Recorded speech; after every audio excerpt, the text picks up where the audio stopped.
Vous et moi, nous pouvons avoir un désaccord, mais cela ne fait aucune différence pour notre communion dans le Seigneur Jésus.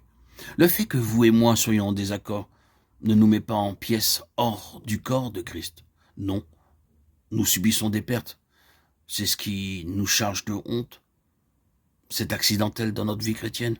C'est un arrêt quelque part de l'œuvre de la grâce en nous. Mais nous nous relèverons de cela si nous cédons au mouvement de l'Esprit en nous. Et nous constaterons que nous ne devons pas être de nouveau unis en Christ dans son corps, car ce fait demeure. Le principe qui agit est le suivant. Il peut y avoir beaucoup de divisions parmi les croyants sur cette terre, mais nous n'avons pas accepté cela comme étant définitif. Nous ne devons pas prendre cela comme signifiant que certains sont en Christ et d'autres sont hors de Christ, que nous sommes en Christ et d'autres ne le sont pas, et que le corps s'est entièrement effondré et désagrégé. Le seul espoir d'apprécier le fait divin, c'est de répudier ce qui ressemble à un autre fait, de chercher à subjuguer ce qui est en terrestre, cause ces choses, et de découvrir que nous sommes dans les lieux célestes, et que la communion fraternelle demeure, quoi qu'il arrive. C'est là un principe agissant, et nous devrions reconnaître que c'est la signification de ce fait. Nous devons accepter ce fait et chercher à surmonter ou à répudier tout ce qui s'élève contre ce fait ultime.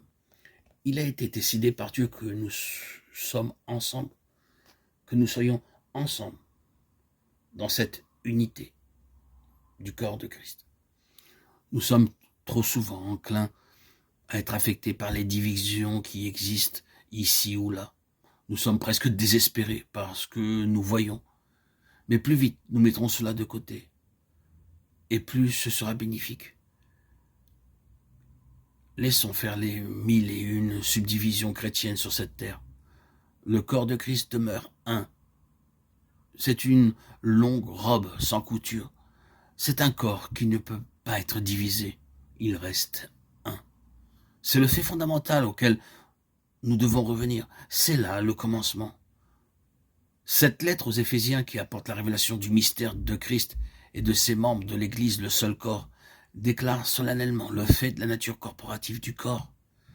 Elle n'argumente pas à ce sujet, ne le discute pas, mais le considère comme établi. C'est une chose irréfutable. Naturellement, il y a des degrés dans la jouissance de ce fait, il y a des degrés par rapport aux fruits qui se manifestent, mais ce fait est solidement établi sans aucune nuance. Notre part consiste donc à entrer dans ce fait établi et dans sa signification, car si nous ne sommes pas encore entrés dans sa pleine signification, cela ne veut pas dire pour autant que cela n'existe pas. La difficulté, c'est que nous n'entrons pas dans ce que Dieu a établi au commencement, c'est-à-dire que nous devons connaître ce qui produit l'unité du corps. C'est là notre part. L'unité existe, et notre part, c'est de la saisir, et non pas de la faire.